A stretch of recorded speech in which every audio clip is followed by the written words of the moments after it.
everybody. All right. So I just wanted to talk to you guys about Unit 2 and the political rhetoric short essay that you guys are going to be working on. So I'm going to hit Unit 2 here. And I'm going to go to our weekly tasks. I'm a little late posting this. I've just been grading, feedback, grading. So it's been a little busy. So I appreciate your patience. So I'm going to head on over to your assignment. Since it's an essay, it's pretty easy to understand. I'm sure many of you guys have kind of started exploring what you want to do. A lot of Unit 2 is political text. Political text would be anything that is written in order to promote social or governmental or political change or direction. So that is really what you are looking for. So far, your group has read and discussed many political texts. So we've done some speeches, some essays, to papers like Common Sense. So the groundwork is there for rhetorical analysis. So based on that, you're going to move from critical reading to the rhetorical analysis, and you can do any text you want. You're going to see lots of texts about women's rights, American independence, indigenous cultures, the rights of the free. You're going to start seeing some divergences in beliefs in terms of, Republican and conservative values versus Democratic and more liberal values. So you're going to see a little bit of that. Regardless, you're going to write 3 pages on a political text, and this is your objective here. Sometimes you guys forget the objectives of the writing, and that's sort of your purpose. So the first purpose is to consider the cultural and political context and climate of the time period. So you're going to want to, be able to understand what was going on politically that the person is speaking out for or against. Analyze the use of persuasive and argumentative rhetoric to make a claim. Persuasive and argumentative rhetoric are different, and you'll see that on the outline. And then assert an overall purpose of the text, the message that the writer is trying to convey, and then who the writer is trying to talk to. So, sources here, any political text. You may want optional, okay, are historical texts, other events that help you explain your author's claims. You'll just need to make sure to cite them. So you might need a background paragraph on what's going on in the text. You'll want reputable sources like Credo, Reference, or A to Z World. You don't want Wikipedia unless you, for instance, put in, the American Revolution, and then scroll down to the bottom of the Wikipedia page and look at their sources. So sometimes their sources are good. But things like NPR is good, National Geographic, History.org. There are lots of really good websites out there. NC Live will even have books and, those sorts of things. So those are good sources. So then after this, you'll see a sample outline. Notice it is a sample.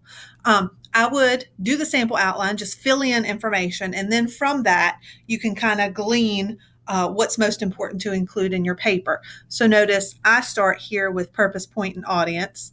Okay, there are lots of questions. Then language. Okay. So what kind of language do they use? How does the speaker develop his or her idea of freedom or being American or rights? How does the reader do that? How does the reader organize his or her ideas? How does the author develop and relate the ideas to each other? So all those are in there on the outline. How is the text unified and coherent? Are there transitions? Are things repeated? How is the claim repeated, or the demand or the theme? Okay, syntax. Syntax is one of our words, our vocabulary words. So you need to make sure that, you're just keeping track of, words that we use. Does the speaker use dialogue, for instance, or allusions? Allusions are just references to historical or literary figures, situations. Okay. Does the speaker use quotes? What effect does that have on the speaker's message? So remember, the first time you read through, you need to figure out what the speaker's message is. That's most important. How does the speaker use diction? Diction is word choices. They are the word choices that writers make. Does the writer use a formal diction or an informal diction? Does the writer use technical language or jargon? Does the writer use slang, and why? A lot of this has to do with audience. So maybe the diction changes. How does the vocabulary contribute? The specific word choices that the writer makes. Okay, and there's a place for important terms being repeated.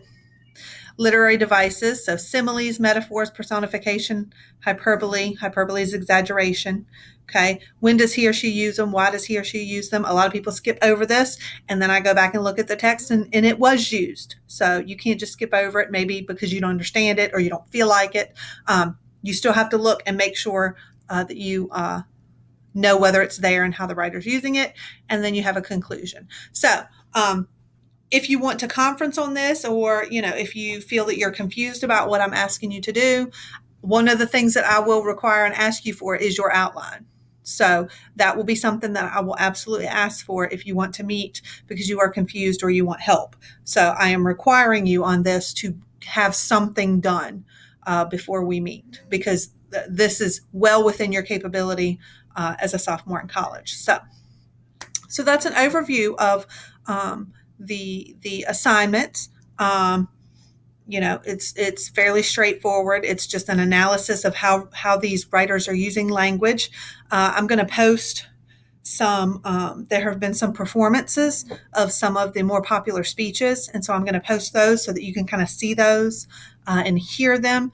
Now they're reenactments in a sense, so the interpretations might be different in terms of what words they choose to emphasize and so forth, but it's just important to understand the context in which they're writing. So we're going to be looking at that too. So again, if you have any questions, please let me know, but work through it, have something chosen, do a little bit of research, keep working in your group, make sure your stuff is on time, and please, please, please, let me know the minute you're having confusions or issues. Make sure you're using Moodle to access videos, look back at old emails. There's probably somewhere there where I've clarified things for you. Because sometimes, Tuesdays and Thursdays are really hard for me because I have back-to-back classes. So, you might have a need and, you're sitting and stressing and, that need could have been met, just by going and reviewing old emails, looking on Moodle, or reaching out to, someone in your literature group and saying, hey, did I misunderstand something? Because that's what you guys are there for, to kind of support each other as you're in the class. So with that being said, I'll be in touch, and you guys have a great week, and let me know if you need anything.